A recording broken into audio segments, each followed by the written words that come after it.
Does anyone have any questions to get started with? Just chuck your hand up if you've got one. Otherwise, I have one. Tell us about the day in the life at PwC.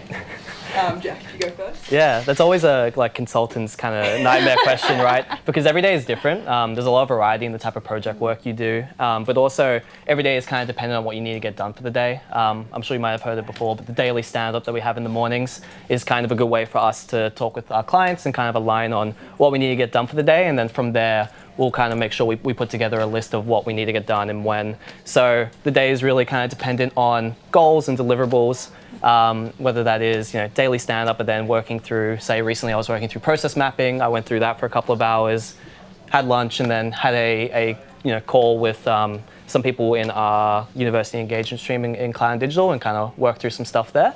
So it's very dependent on the day, but yeah, very different. It's a hard one. Michelle, is it the same for you or any different? Yeah, fairly similar for me, but I'd say similar to Jake, every single day looks a bit different, and you can I find I can structure it sort of the way that I prefer to work. So it'll be a mixture of doing calls directly with the clients as well as working on some of my own projects personally, and also occasionally doing some internal firm projects. So getting to work on learning and development within my team, and sort of to upskill my individual skills and what I'm interested in, as well as contributing to the client projects that I'm on.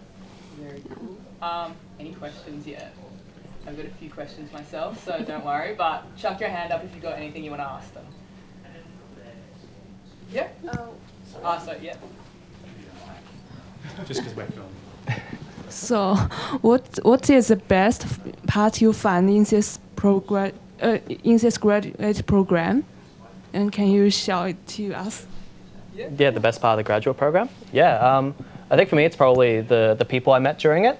So at the beginning of the graduate program, you do something called On Your Marks, which is like a 2-week training session with all the other people joining with you. And I met a lot of people that I'm really great friends with, now, since then, and go out, outside of work, hang outside of work. So there's the kind of culture and social setting and social environment where you meet a lot of new people there is really fun for me. And so definitely that, for me, is that one, meeting all the people.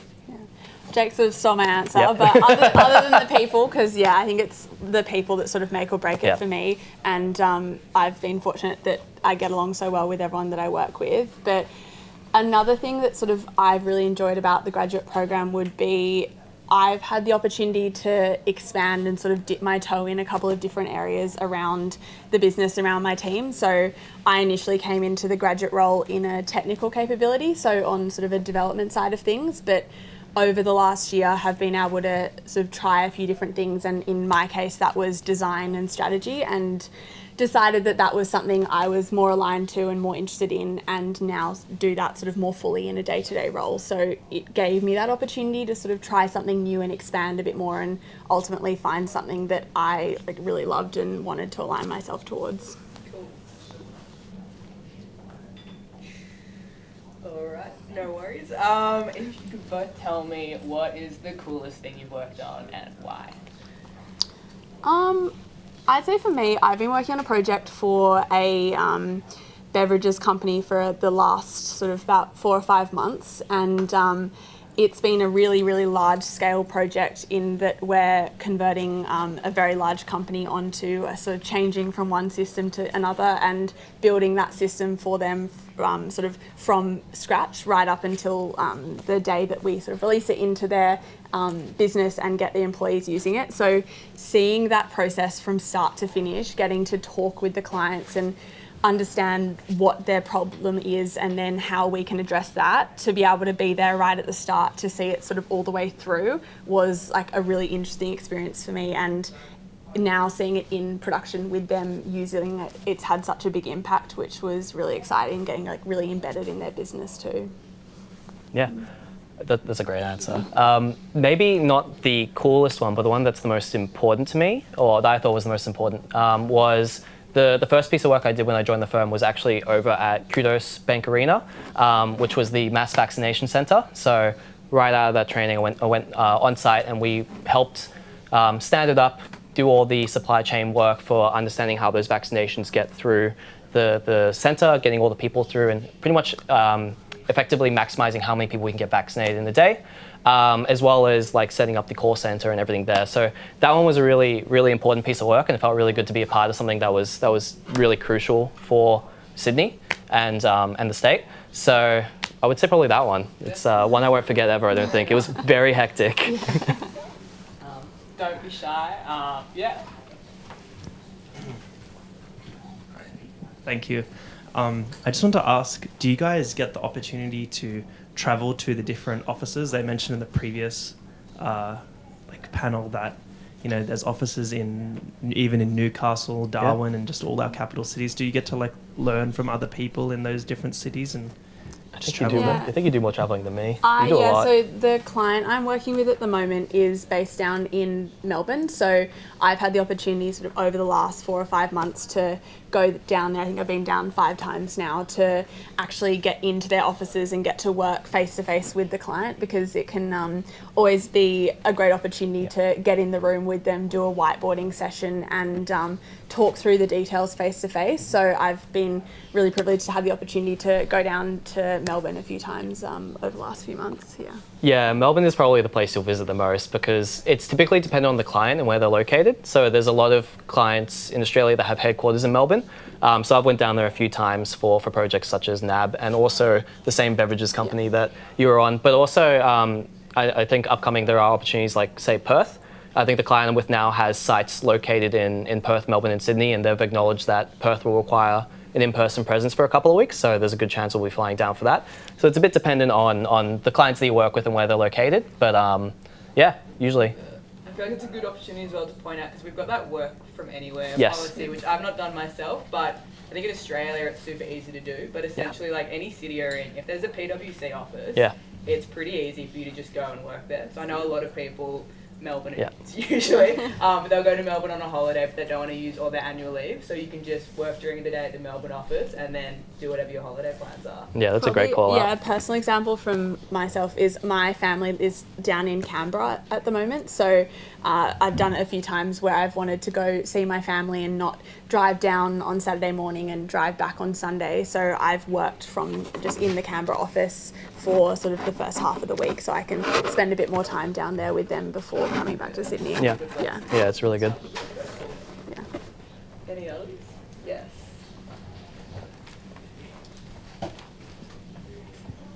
I think on top of the question that have you ever faced a situation that you had a conflict with your clients or your team's ideas doesn't align? What's your client's idea? How do you deal with that? That's a really great question, actually, because it's all about like how do you deal with like conflict of interest. I think most of the clients that we work with are actually really nice, and if they do disagree with you on something, it's not so much. It's more about like opening that discussion as to why and just kind of aligning on why that might be different. So it's why we do a lot of working sessions, just to kind of work through the problems that we have, because we might have different ideas around what the solution might be and making sure that we're both in agreement with it. Internally, like everyone in PwC is super fantastic. Like I haven't met anyone that I've had any issues with, and so I haven't had anyone who's been really confrontational about disagreeing with an idea. They might challenge it, and there's nothing wrong with the challenge, because that's how you understand why you might not necessarily be correct, and you kind of learn and grow from that. Or you might even prove that you might be like correct, or come to a middle ground as well. So I wouldn't say it's really necessarily confrontational, but rather people might challenge an idea, and that's honestly a good thing, because it means you'll get a better answer at the end of it.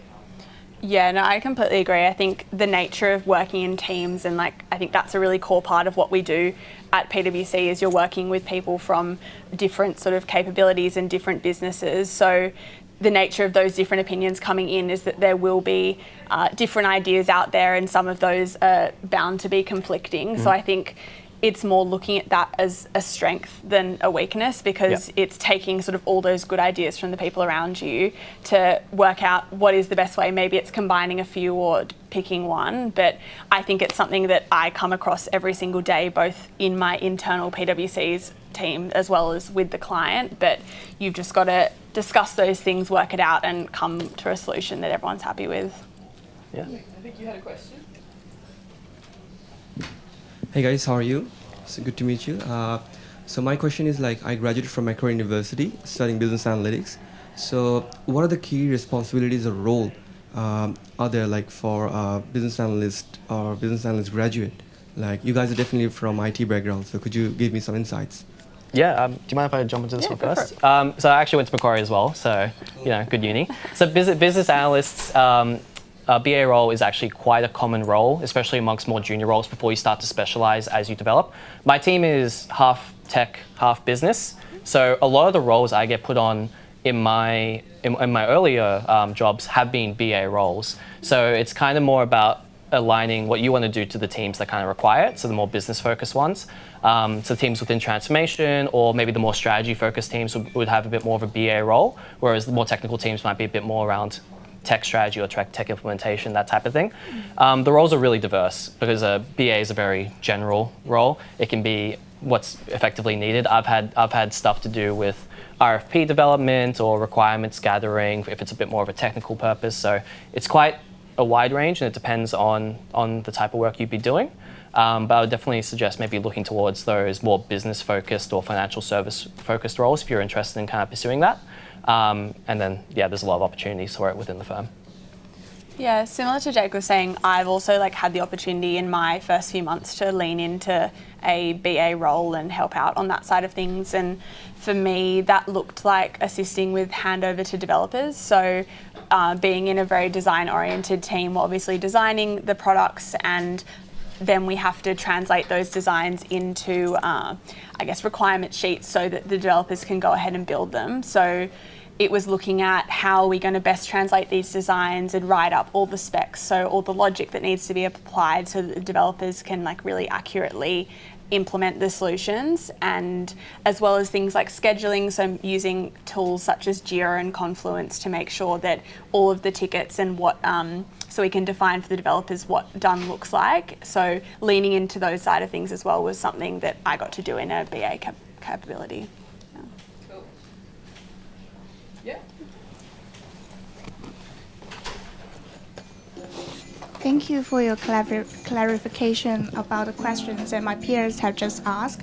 And personally, I'm interested in the consulting roles.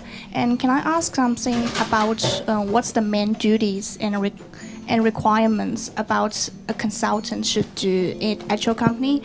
And also, do you have any recommendations and requirements for students from a social science background? Moreover, another question is that they're about to wrap up, so Yeah. I might get you we can quickly really go through quickly some stuff. To answer your first question, consultant is a very broad role, Yep. so it is something that's going to really differ team to team, and even probably between what Jake and I do, we're doing very different things. Sort of leads in to answer your second question around skills.